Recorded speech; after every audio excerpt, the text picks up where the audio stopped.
So this is a power supply, a 5-volt converter that I had in the car. So you can see there's a couple of tabs here, so you connect it to the 12-volt system at the back here, and then you've got a couple of 5-volt outputs here that you can plug USB equipment into.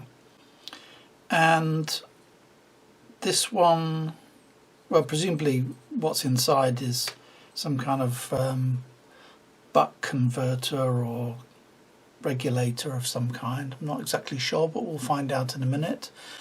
And this one got damaged, so it had a cable plugged in here and somebody stood on it, and it's kind of destroyed the plugs here.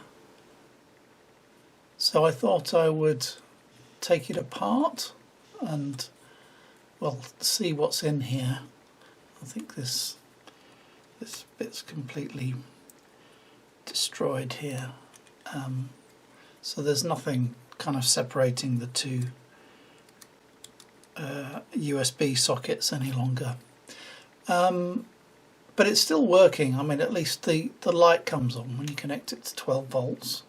So I thought I might crack it open and see what's in here, and see if I could maybe not put it back the way it was, but I could add more brand new 5-volt sockets to it and use it in different circumstances. So have it as a desk charger or something.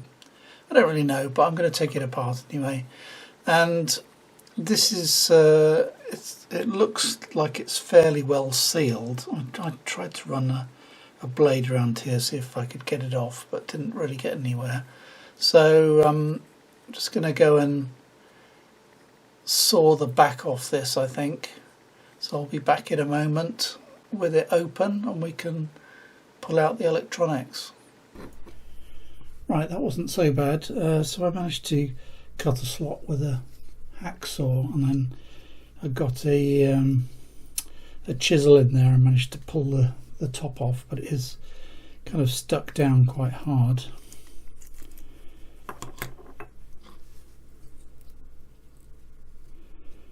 So let me just connect it up to 12-volt power, and I can at least illustrate that the lamp is still working in there.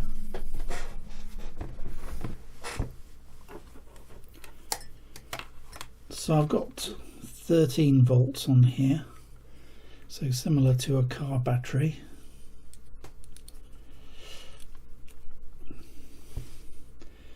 There we go. So it's got a load of green LEDs that light up that little light pipe inside and make that glow green. So it's it's still functional as a USB power supply. It's just that these sockets here have been destroyed. So I'm going to look at finding the tracks where the power comes from and connecting those to some new USB sockets.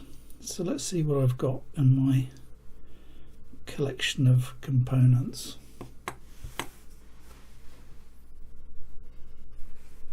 So it was actually quite simple to pull the can off the outside, and there was also another little piece of plastic in the middle, so the pliers helped me to pull that apart. So I could now see the sets of contacts.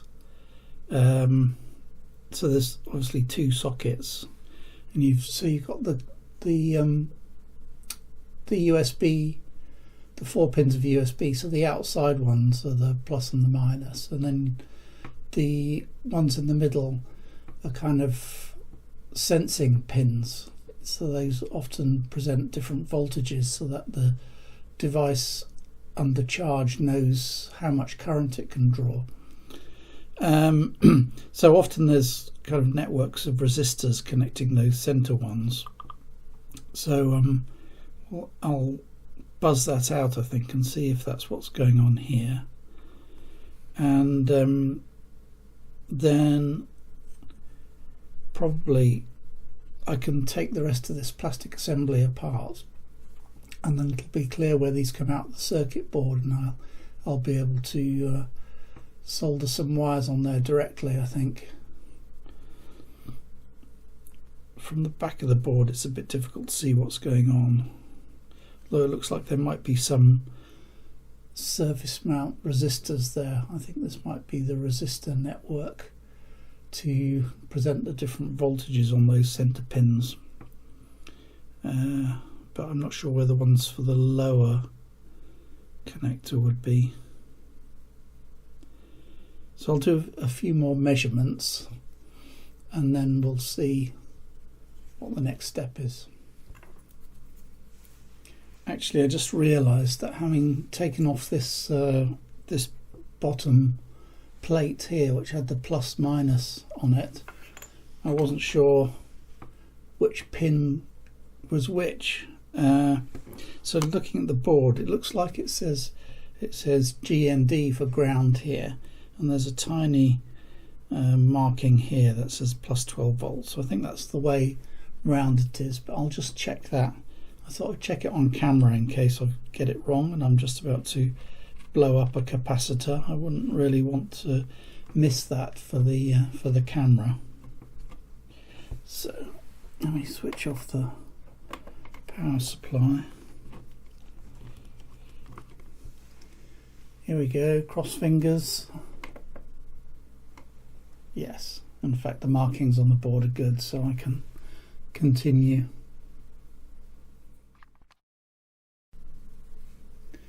Okay, so I buzzed it out a bit with the multimeter, and what I discovered is no, there aren't any voltages present on those centre pins. So I'll just show my notes that I made here.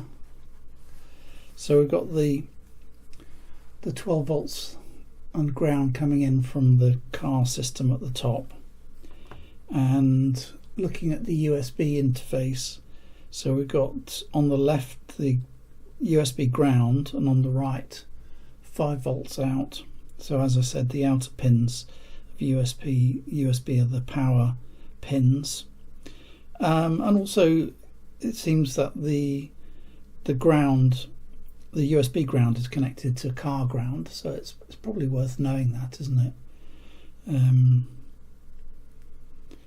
So it's not in any way isolated. And the centre pins, so there were no voltages to be detected here, it's just kind of floating, but it does seem that the inner pins are interconnected with a low resistance. So that is some kind of standard, but I can't remember what it is. So from memory, I think that means that if those pins show that they're interconnected, it's declaring that it's a high current output, so higher than the 500 milliamps that you would normally get from USB. And if I have a look back at the can again, so it's declaring here 5 volts at 2.1 amps, so it's certainly, you know, declaring that it's more than a conventional USB output, so it should be able to provide up to 2 amps. And I think in terms of the device that's connected in, it's declaring the high current available by interconnecting those 2 pins. And this is some kind of Chinese backed standard, I think, from years ago. So even before Apple started doing this differential voltage thing, there was some kind of standard already in existence. So I don't really need to do anything with those inner 2 pins really, other than when I provide a USB interface, a USB socket, I can interconnect the pins actually on that socket to get the same effect. So I just basically need to extend 2 wires from each of these USB interfaces two new sockets. I've taken the rest of the plastic shroud off so you can quite clearly see the 4 USB pins now, and quite usefully you can actually make out a little plus in there, so we can see from here which way round these connectors are. Also, if you look at the back, actually you can quite clearly here see that the center 2 pins are soldered together. So this is what I was talking about, this old Chinese standard that I've forgotten the name of, but basically if you connect the data pins together, then the device that's charging can, it can change one pin and detect the following voltage on the other pin, and that's how it knows it sees a fast charger. So some devices will see these pins connected together and they will then draw up to 2 amps from this. So basically I just need to do the same. I need to join the 2 center pins together, and I've actually chosen this connector here. So this is what I'm going to be using to provide a new socket for this charger. So you can see I've got the 4 lines of the USB-A interface. So the middle 2 are the data pins, D plus and D minus, and the outer ones are the plus and minus. So I just need to wire those up appropriately. And this is quite a nice connector here because it's actually got a panel mount, so you can cut a hole in a panel a little bit bigger than this. So the main part of the column there is about 16 millimeters. You need to cut a little bit more to allow for these sort of compressing tension pins on the side there. So basically when you push it down into place, these will tension against the case and stop it from popping itself back up again. So I'm going to solder those on, and then we should have a working charger again. Let's start with the inner 2 wires. That'd be easier to get the soldering iron in there. Doing the inside first.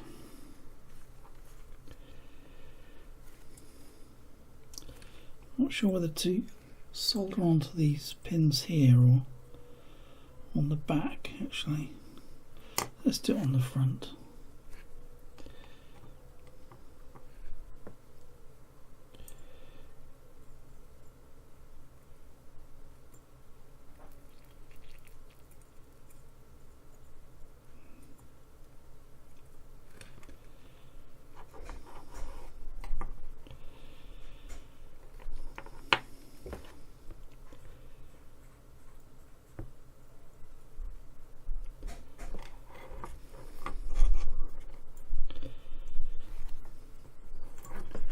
See, I don't need to be too careful with these because they're only joined together in any case on the board. So.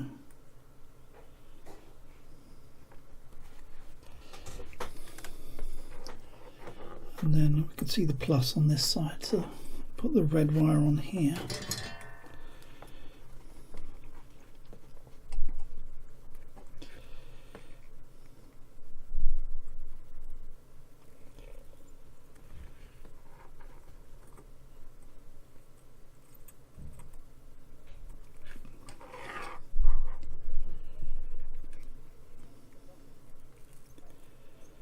And finally the black wire.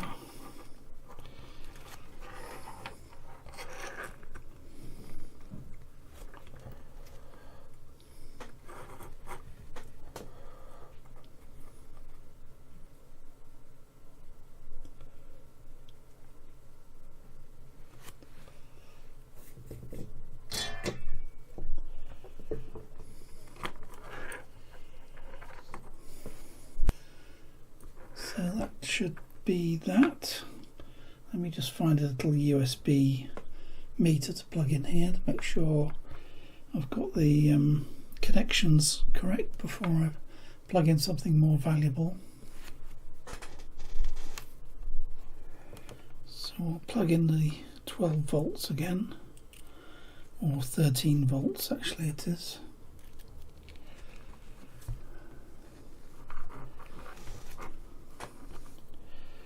I've got this meter here. There we go. So that's reading 5 volts. That's rather encouraging. Let's find something that I can charge up.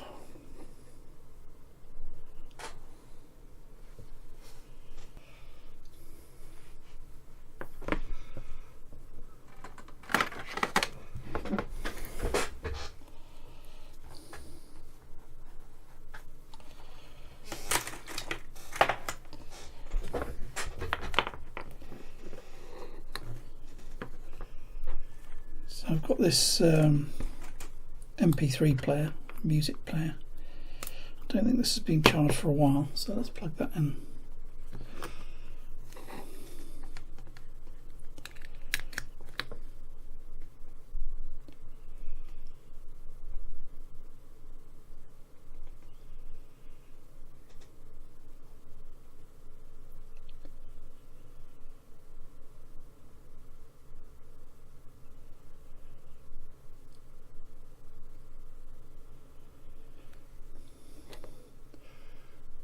So this meter alternates between current and voltage, so we can see it's drawing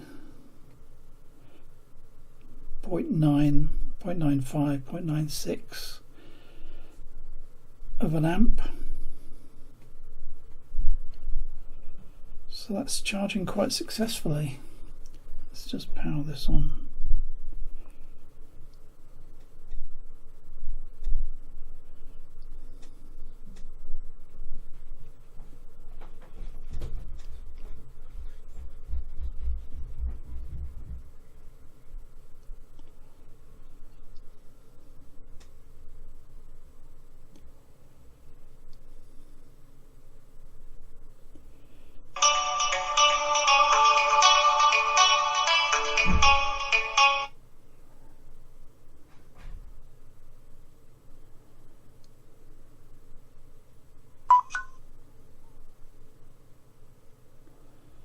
So there we go.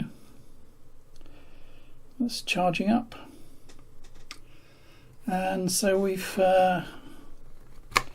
brought this smashed and destroyed charger back to life. I have to find some suitable enclosure for it to go in, but that can now be used once again.